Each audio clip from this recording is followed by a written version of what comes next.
dương niê ông pi chùm ngư dụ vẹo vầy chùm ngư dụ vẹo vầy ní bà miền nẹ xua sầm nua tham tám dụ vẹo vầy dụ vẹo chôn đẹp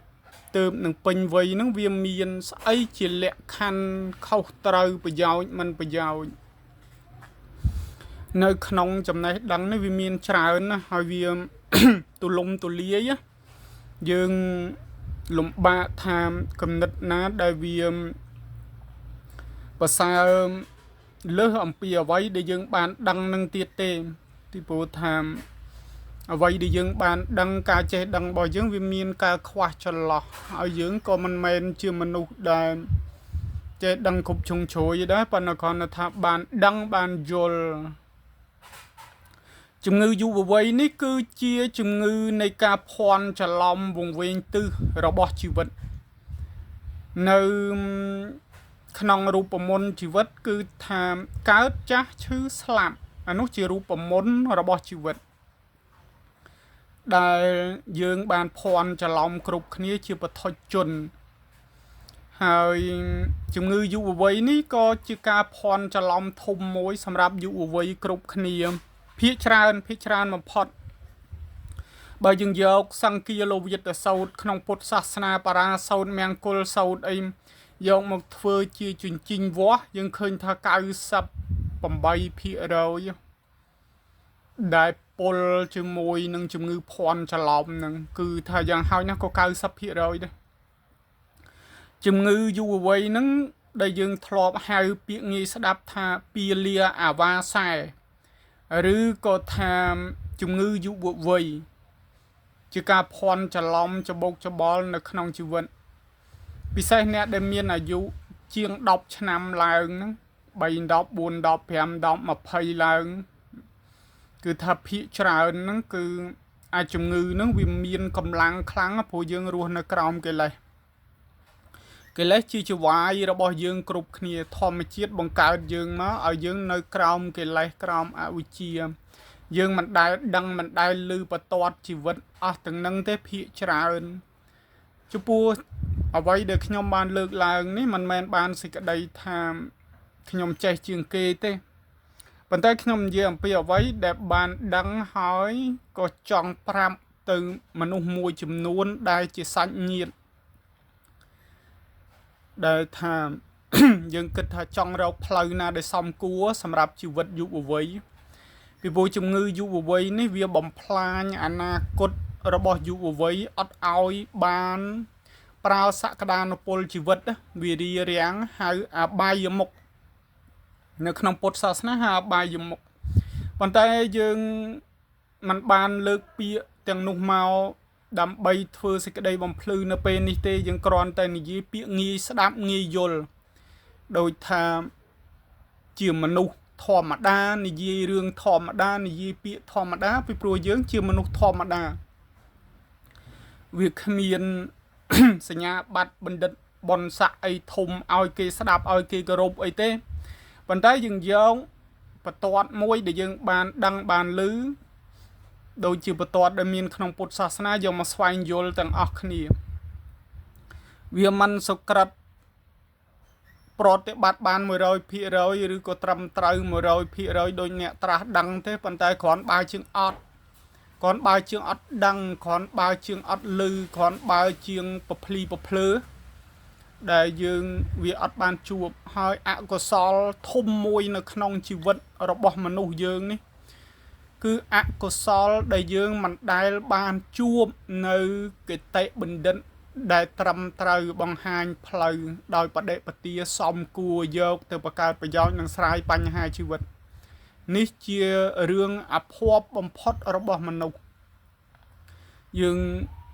មិនបានដឹងមិនបានយល់មិនបាននៅឲ្យត្រូវសបុកយើងរស់នៅខុសសបុកខុសទីតាំងខុសកន្លែងបានសេចក្តីថាបើនិយាយតាមពុទ្ធសាសនាថាបន់យើងវាតិចដល់ពេលបន់យើងវាតិចយើងវាកម្របានជួបកំណត់ត្រូវណាយើងកើតមកឮតែរឿងពាលាអាវ៉ាសែដូចជាពាក្យថាមិនចេះផឹកស្រាចូលវងគេមិនចោះឬក៏ថាឆាប់យកប្រពន្ធប្តីឆាប់មានកូនឆាប់ រកស៊ីអញ្ចឹងទៅយើងស្ដាប់ទៅឮតែអញ្ចឹងបើរឿងកន្លែងខ្លះទៀតគឺថាមានតែ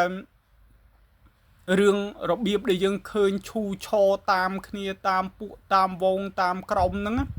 យើងអត់ដែលបានឮគតិបណ្ឌិតផ្សាយ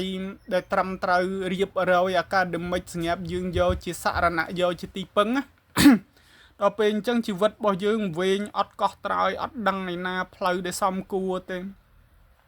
បើយើងរស់នៅក្នុងតកូលដែលមិនសមគួរពូជធុងសង្ញាមវិញឬតែអត់ត្រូវក្របអរន្ទះបាញ់ឬតែចំនួនគ្នារាល់ព្រឹករាល់ថ្ងៃអញ្ចឹង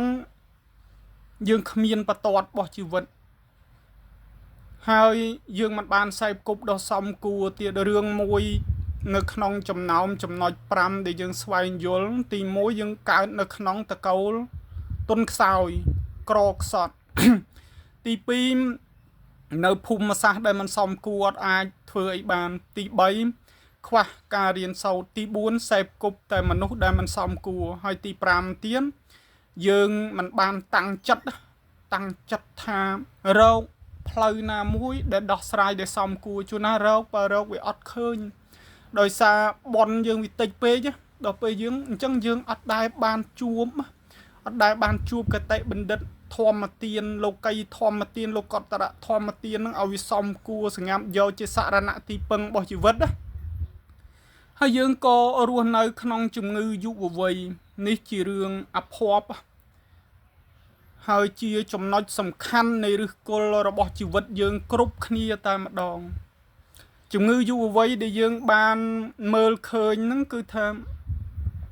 វាជាជំងឺតាមវងតាមពួកដូចថាស្នេហាតាមគ្នាសង្សារតាមគ្នាអញ្ចឹងអាហ្នឹងទី1ទី2ផឹកស្រាតាមគ្នា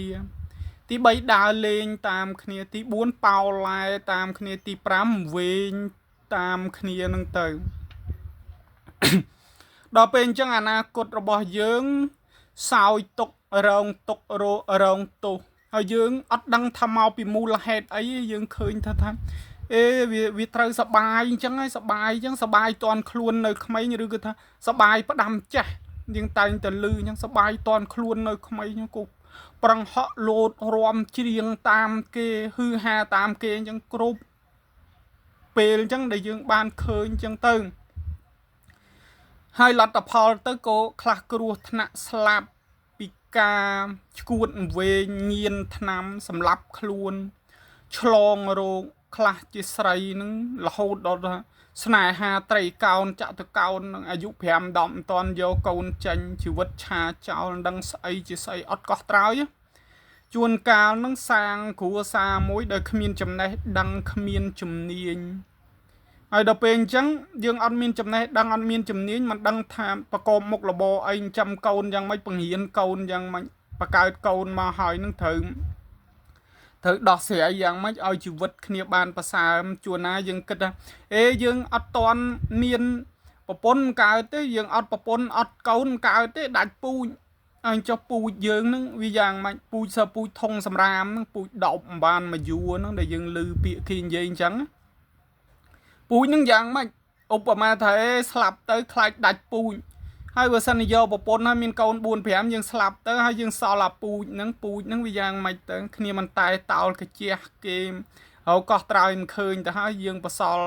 បាបឲ្យគ្នាតែតោលហ្នឹងបកើតមកហ្នឹងអាហ្នឹងមិនពូជហ្នឹងយ៉ាងម៉េចកុំឲ្យដាច់ពូជហ្នឹងពូជធុងសម្រាមហ្នឹងយ៉ាងម៉េចឬក៏ថាយើងយកប្រពន្ធដើម្បីឲ្យមានកូនចៅហើយមានកូនចៅយើងគ្មានចំណេះដឹងជំនាញហើយទៅសាងគ្រួសារអញ្ចឹងមិនទៅបង្កើតកូនមកគ្នានឹងក្រៅតែពីគេជះគេហ្នឹងគឺថាអត់ចេះដឹងអីទាំងអស់បានសេចក្តីថាយើងមិនមែនល្ងងខ្លៅទេប៉ុន្តែយើងមិនបានប្រើជីវិតឲ្យត្រូវផ្លូវក្នុងសក្តានុពលដែលមានណា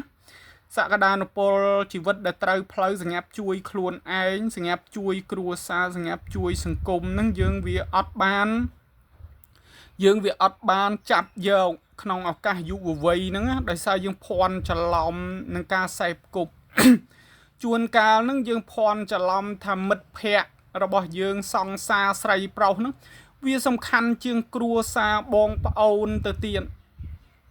គ្រួសារបងប្អូនដែលមានសន្តានចិត្តល្អសណ្ដោសយើងតាំងពីកើតមករហូតដល់ពេញវ័យ5 6 10នឹងយើងបោះបង់ចោលទៅរត់តាមសង្សារស្រីប្រុសមិត្តភ័ក្តិទៅដល់តែមានទុកតើបានរត់មកហៅគ្រួសារខ្លះទៅនឹងបកក្រោយមិនរួចក៏សម្លាប់ខ្លួនញៀនថ្នាំបេសយាចារកកោះត្រើយជីវិតមិនឃើញអាហ្នឹងចូលតាមគ្នាយើងមិនបានជួបបានអាននៅចំណេះដឹងគតិបណ្ឌិតសង្ញាមដោះស្រាយរឿងអស់ទាំងនឹងអញ្ចឹងអាស្នេហាតាមគ្នានឹងគឺចូលតាមគ្នាខួបកំណើតតាមគ្នាឈូឆយើងមើលទៅយុវវ័យគេហៅចំណូលយុវវ័យហ្នឹងគឺថាចូលតាមគ្នាស្នេហាសង្សារទៅវិញទៅមកអីណាអូស្បត់សច្ចាមបានប្រមាណផងឆ្លោះប្រកាប់បច្ចៈគ្នាស្នេហាត្រីកោណចតកោណអាហ្នឹងយើងមើលឃើញទៅបានសេចក្តីថាឱកាសជីវិតពេលវេលារបស់ជីវិតហ្នឹងមិនមែនពេលវេលាសម្រាប់ស្នេហាតាមគ្នាអីនោះទេអាហ្នឹងវាជាជំងឺមួយដែលវាឆ្លងតាមសែនឆ្លងតាមសង្គមមកហើយវាអត់ដែលជោគជ័យទេអាស្នេហាប្រជះជើងអស់ទាំងហ្នឹងស្នេហាយុវវ័យអស់ទាំងហ្នឹងវាអត់ដែលជោគជ័យទេគេហៅភ្លើងច្បើងស្រឡាញ់គ្នាស្នេហាងាប់រស់បើដល់ពេលវាអត់បានស្រែកអីដោយរឿងទុំទាវអញ្ចឹងអាទុំមីកាទាវអញ្ចឹងវាតាក់ទងគ្នាចូលឡើងសម្រាប់ខ្លួនតាមគ្នាហ្នឹងបានសេចក្តីថាវាអត់បានស្រាយបញ្ហាអីទេពីព្រោះវាជាស្នេហាភ្លើងច្បើងវាគ្មានគតិបណ្ឌិតអីទៅស្នេហារៀបចំផែនការគ្រួសារជីវិតអីទេវាគ្រាន់តែថាចូលតាមគ្នាអញ្ចឹងទៅក៏វាคล้ายជារឿងទម្លាប់អញ្ចឹងទៅហើយសង្សារអីអញ្ចឹងទៅហើយមានខ្លះរហូតដល់ថាព្រហ្មចារីយ៍มันសំខាន់សំខាន់ណាព្រហ្មចារីយ៍ហ្នឹងសំខាន់ណាមនុស្សស្រីណាមានព្រហ្មចារីយ៍ហ្នឹងមានតម្លៃណាមានតម្លៃដល់កូនចៅទៀតផងបើมันសំខាន់មិនមានអ្នកមានទ្រព្យសម្បត្តិខ្លះខ្លួនខូចព្រហ្មចារីយ៍ហើយចំណាយលុយកាក់រាប់ពាន់រាប់ម៉ឺនដុល្លារទៅរកព្រហ្មចារីយ៍ផឹកថ្នាំកែសម្ផស្សអីទេវាសំខាន់ណាកុំភ័ន្តច្រឡំផឹកស្រាតាមគ្នាយើងមិនដឹងអំពីគុណវិបត្តិរបស់ស្រាហ្នឹងវាមានគុណវិបត្តិច្រើនណាបើគ្រាន់តែរាប់ធួសក៏ញាក់សាច់ដែរផឹកស្រាស្វឹងខូចសុខភាពគ្រោះថ្នាក់ចរាចរណ៍កើតជំងឺកើតចំនួនច្រើនណាអ្នកស្លាប់ដោយសារស្រារងគ្រោះដោយសារស្រាហ្នឹងគឺច្រើនណាស់ច្រើនក្រៃណាទោសរបស់ស្រាហ្នឹងហើយគុណរបស់វាមិនដឹងថាមាននៅត្រង់ណាទេវាមានដែរស្រាហ្នឹងគេបិទយកទៅធ្វើអាកុលសម្អាតមេរោគស្រាគេយកទៅផលិតជាឱសថព្យាបាលជំងឺមួយចំនួនវាមានដែរអាហ្នឹងយើងមិននិយាយវាជាគុណគបផ្នែកវិទ្យាសាស្ត្របើនិយាយថាផឹកស្រាដើម្បីកំសាន្តនេះញៀនស្រារហូតដល់ដាច់ស្រាមិនបានខានស្រាមិនបានអាហ្នឹងឃើញតែទោសតាវាអត់មានដែរឃើញគុណអីផងហើយការរាប់អានមិត្តភ័ក្តិអីវាមិនខុសទេយុវវ័យរាប់អានមិត្តភ័ក្តិដើម្បីការពារគ្នាដើម្បីជួយគ្នាសហការគ្នារៀនសូត្រធ្វើការងារវាមិនខុសវាត្រូវបើវាខុសត្រង់ថាមិត្តភ័ក្តិស្រាហ្នឹងហើយគុណវិបត្តិរបស់ស្រាហ្នឹងវាធំធេងក៏ស្រាមួយបំផ្លាញអនាគតយើងមកឲ្យតែដាក់ស្រាចូលឃើញទៅទោសបើសិនជាយើងមិនដឹងថាទោសយ៉ាងម៉េចយើងអង្គុយមើលអ្នកផឹកស្រាទៅដឹងការដើរលេងតាមគ្នាដើរលេងយប់ថ្ងៃតាមគ្នាយើងឃើញណាគ្រោះថ្នាក់ចរាចរណ៍គេកាប់គេប្លន់គេអីសពគ្រប់ទោសនៃការដើរលេងយប់ច្រើនណាបើតាមសង្គាលវិទ្យាសោតហ្នឹងគឺថាយើងដើរលេងយប់អត់បានការពារខ្លួនអត់អាចការពារគ្រួសារអ្នកផ្ទះមានរឿងអីយើងអត់ដឹងយើងមានរឿងអីគ្រោះថ្នាក់ដើរលេងហ្នឹងទៅអ្នកផ្ទះក៏អត់ដឹងឃើញតែគ្រោះថ្នាក់អាហ្នឹងគេហៅអបាយមុខវានាំទៅរកភាពអន្តរាយទៅវាមានសបាយប៉ុន្តែយើងថាសបាយហ្នឹងដោយសារតែយើងវាមានការភ័ន្តច្រឡំប៉ុន្តែបើសិនជាយើងយល់ថាវាអត់ប្រយោជន៍វាខាតពេលខាតការងារសម្រាប់សាងជីវិតបើយើងគិតថាជីវិតយើងត្រូវប្រសើរនោះយើងអត់មានពេលទៅដើរលេងអញ្ចឹងទេមានបើដើរនៅក្នុងភារកិច្ចថាវាមានអីចាំបាច់ត្រូវទៅ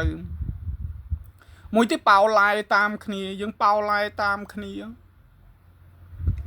ពាក្យថាប៉ោឡាយទីនេះគឺថាមនុស្សចោលមកសៀត ដើរលួចដើរឆក់តាមគ្នាវាយកាប់ចាក់គ្នាទៅកាប់ចាក់ឈ្នះគេទៅជាប់គុករត់ចោលស្រុកទៅកាប់ចាក់ចាញ់គេទៅគ្រោះថ្នាក់ស្លាប់អញ្ចឹងលក់ស្រែលក់ស្រុកអញ្ចឹងទៅវាអត់បានអីបោឡាយតាមគ្នាហ្នឹងយើងឃើញអ្នកបោឡាយទាំងអស់ហ្នឹងមនុស្សចោលបោបៀកុំយកខ្លួនបៀតហ្នឹងគឺម្យ៉ាងទៀតវែងតាមគ្នាហ្នឹងបានសេចក្តីថាចូលរួមឈូឆជាមួយគេជាមួយឯងអញ្ចឹងទៅ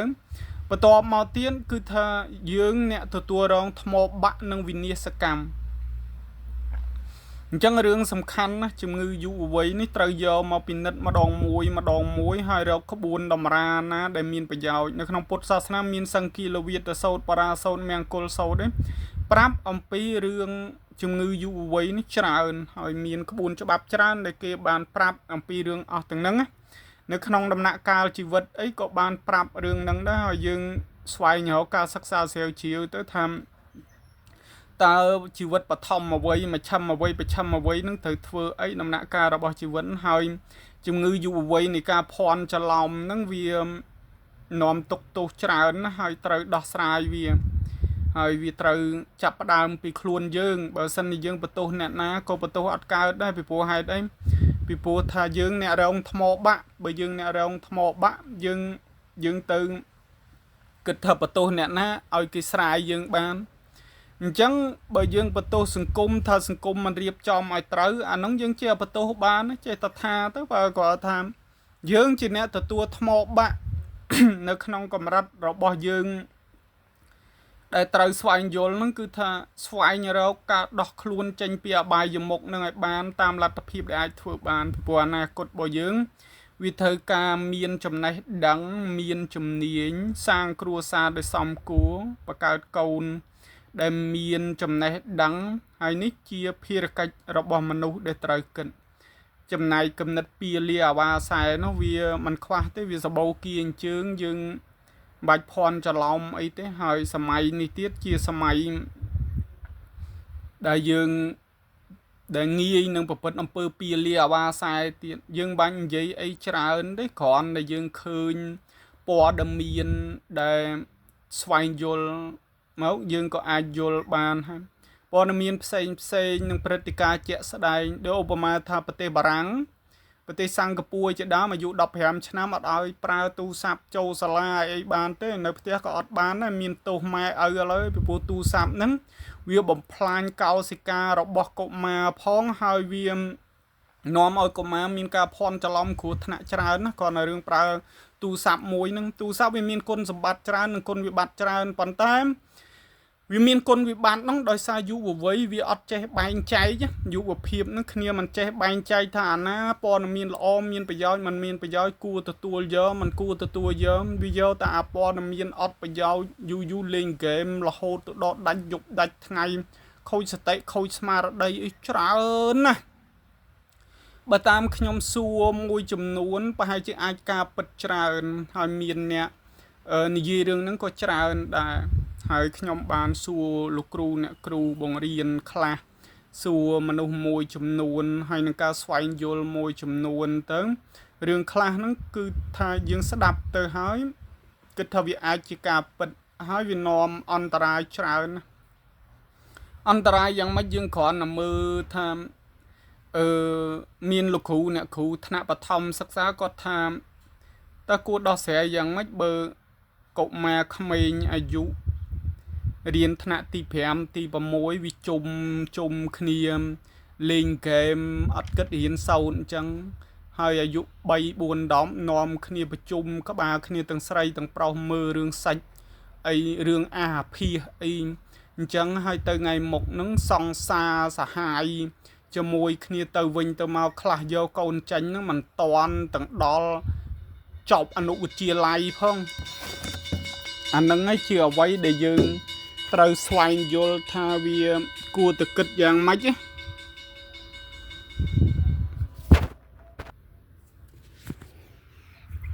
នៅក្នុងស្ថានភាពបរិបទសង្គមចឹងទៀតយើងនឹកសម័យមកបើសិនជាក្មេងៗទាំងអស់ហ្នឹង